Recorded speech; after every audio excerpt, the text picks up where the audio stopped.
Welcome everyone to this great example of how the top employers community connects and shares best practices.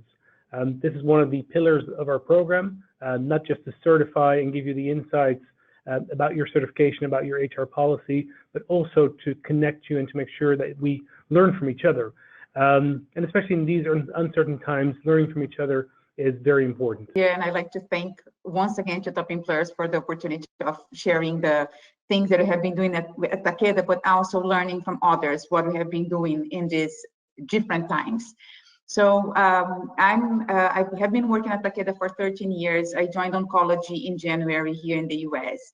So R&D driven organization with more than 50,000 employees in the world, with offices, hubs, very important hubs in Zurich, Singapore, Tokyo, and in Cambridge, in Boston.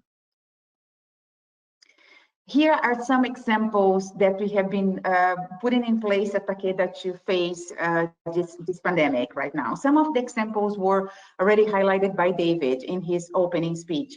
So obviously we did our best to offer a very flexible workplace arrangement, even more than we used to do. So we had something, but I think it was the opportunity to go above and beyond and to be more flexible than ever. Michelle Chetty, and she joins us from South Africa. Michelle will be looking at HR priorities in the coming months, and she'll also be exploring how HR priorities, how the world of work will change for the better.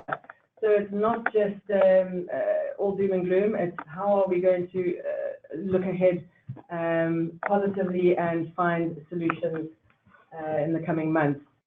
Quite a number of shifts in just these last couple of days around how I will lead this function at Unilever into the future.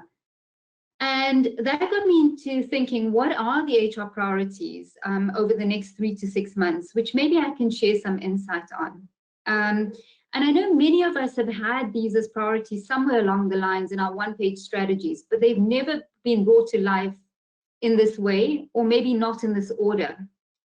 And both David and Anna have mentioned the physical health and safety of our employees. And I say physical first and foremost, because this is a medical crisis. This COVID-19 virus is taking lives. And so where you have employees, we have a responsibility to reduce the risk of infection. We have a responsibility to give safety education.